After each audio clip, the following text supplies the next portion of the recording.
The call came while I was scrubbing dried spaghetti sauce off a dinner plate. My phone buzzed against the marble counter, and I almost didn't answer when I saw it was Margaret, my sister-in-law. She only called when she needed something or wanted to complain about how I disappointed the family yet again. "Hello?" I wedged the phone between my shoulder and ear, continuing to scrub. "Oh, you're home." Her voice dripped with fake surprise. "I thought you might be at one of your charity things." She always said it like that. Charity things. As if volunteering at the homeless shelter and organizing fundraisers for the children's hospital were silly hobbies instead of the work that kept me sane in a family that barely acknowledged my existence. "What do you need, Margaret?" "Nothing. Just checking if you got the flowers we sent for Grandma Eleanor's passing." My hand still on the plate. "What flowers? What are you talking about?" A pause. Then, "Oh dear, didn't David tell you? Grandma Eleanor passed away 3 days ago. The funeral was yesterday." The plate slipped from my numb fingers, shattering on the tile floor. 3 days. My husband's grandmother had been dead for 3 days, and no one had told me.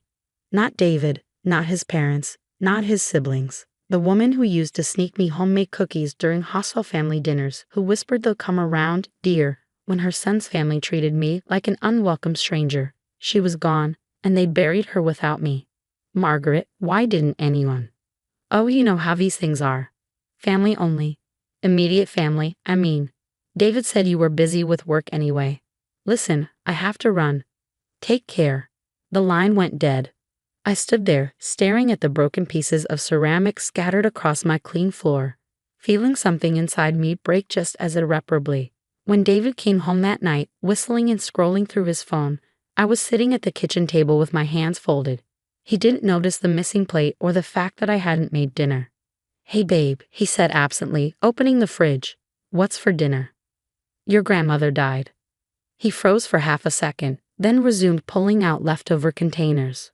"Oh yeah, Mom told you." "Margaret told me. Today. After the funeral." He shrugged, actually shrugged. "It was a small service. Family only. I've been your wife for 15 years, David, 15 years. Come on, don't be dramatic. You know how Mom feels about, well, you know." Yes, I knew. I knew how his mother felt about the girl from the wrong side of town who trapped her precious son. Never mind that David had pursued me relentlessly in college. Never mind that I'd put him through business school while working 2 jobs. Never mind that I'd spent 15 years trying to earn their approval, showing up to every holiday with homemade gifts they'd donate the next day, sitting through dinners where they discussed family vacations I wasn't invited on. "Grandma Eleanor loved me," I said quietly. She was old, she loved everyone. He was already walking away, beer in hand, heading for his man cave. That night, I lay in bed next to my snoring husband and thought about Eleanor. She'd been the only one in his family who'd ever shown me genuine kindness. At family gatherings, she'd pat the seat next to her, creating a buffer between me and the others. She'd ask about my charity work with real interest, unlike the rest who acted like I was showing off. 2 weeks passed. Life resumed its normal rhythm, or what passed for normal in a marriage where I was more employee than partner. I continued managing the house, organizing David's life, and pretending not to notice when he came home late smelling like perfume that wasn't mine. Then Marcus called. Marcus Worthington had been Eleanor's lawyer for 40 years. His voice was crisp and professional when he asked if I could come to his office that afternoon. "Is this about the estate?" I asked, confused. "I think you want to speak to my husband or his parents." "No, Mrs. Collins. I specifically need to speak with you. Are you available at 3 p.m.? I agreed, curiosity overcoming confusion. The law office was in the old part of town, all mahogany and leather, smelling like important decisions. Marcus was younger than I'd expected, with kind eyes behind wire-rimmed glasses. "Thank you for coming, Mrs. Collins.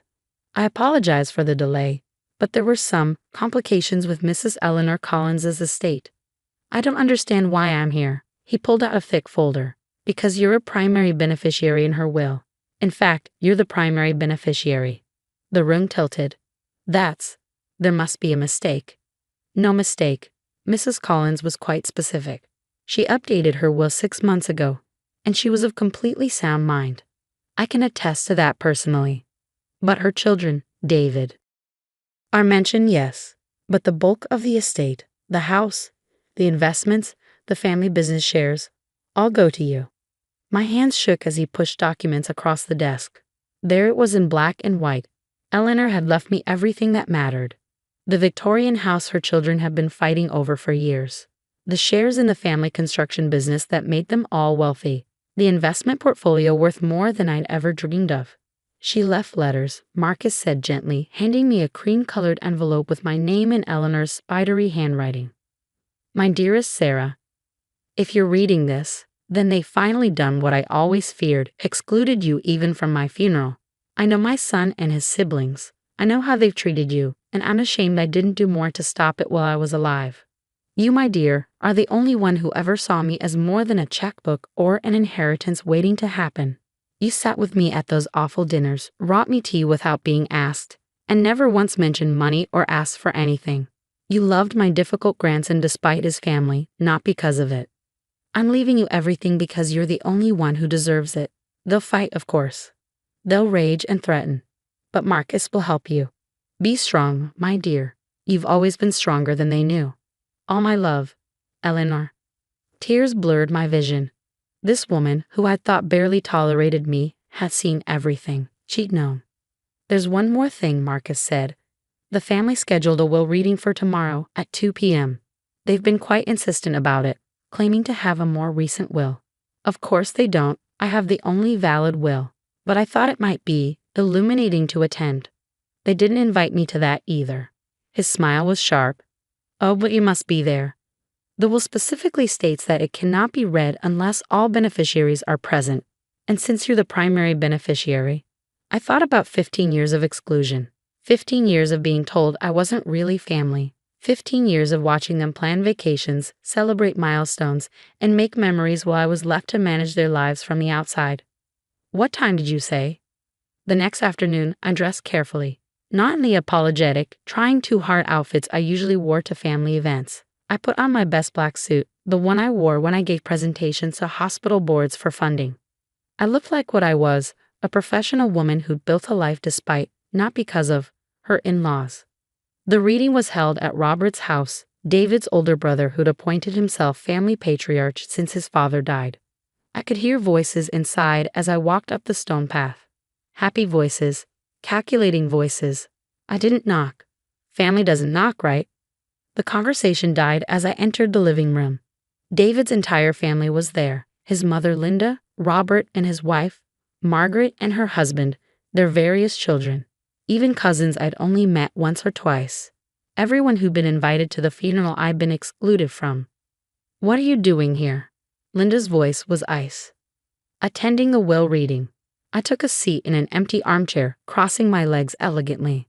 This is family only, Robert started. Then it's good I'm here. I checked my watch. Shouldn't Mr. Worthington be here by now? As if on cue, the doorbell rang.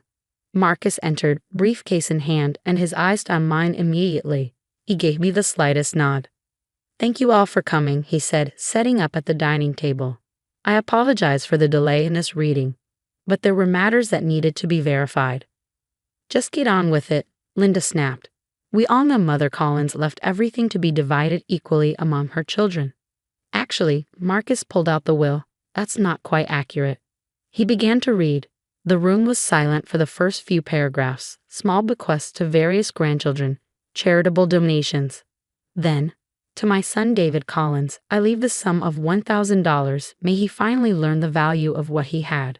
To my son Robert Collins, I leave the same, along with the hope he develops a conscience. To my daughter Margaret Walsh. The amounts were token. Insulting, really. The room erupted. This is fake, Robert roared. Mother would never. If you'll allow me to continue, Marcus said calmly. He read on, detailing small bequests to each family member, each accompanied by Eleanor's sharp observations about their character.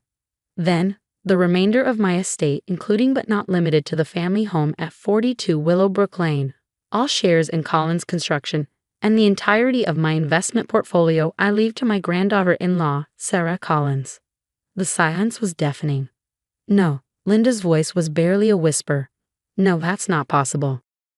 I assure you, it's completely legal and binding, Marcus said. Mrs. Eleanor Collins was of sound mind when she updated her will 6 months ago. I have the medical documentation to prove it, as well as video testimony. She can't do this, Margaret shrieked. She's not even real family. She's nobody. Obviously, Mrs. Collins disagreed. Marcus said mildly. David finally found his voice. Sarah, you have to refuse it. Give it back. It belongs to the family. I looked at my husband, really looked at him. This man who couldn't even be bothered to tell me his grandmother had died. Who let his family treat me like a servant for 15 years. Who'd stood by while they excluded me from everything that mattered. I am family, I said quietly. I've been family for 15 years. The only difference is that Eleanor was the only one who acted like it. You manipulated her, Linda accused. You turned her against us. I brought her tea and listened to her stories. If that's manipulation, then you're right. We'll contest this, Robert declared. No judge will let you steal our inheritance. Marcus cleared his throat. Actually, Mrs. Collins anticipated this. She set aside a fund specifically for legal challenges. Any family member who contests the will forfeits their bequest entirely. Additionally, she documented, well, perhaps you prefer to discuss that privately. The threat hung in the air. Eleanor had known her children well. She'd known about Robert's tax evasion, Margaret's embezzled PTA funds, David's affairs. She'd known everything and documented it all.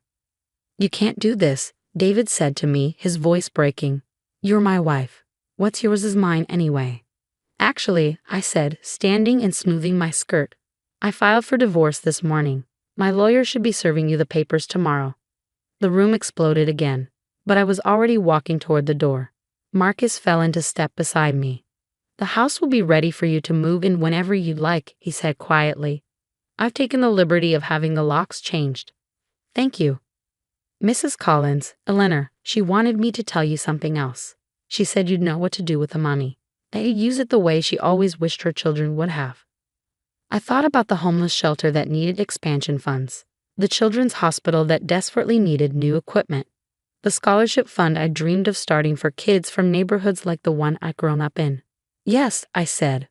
I know exactly what to do with it.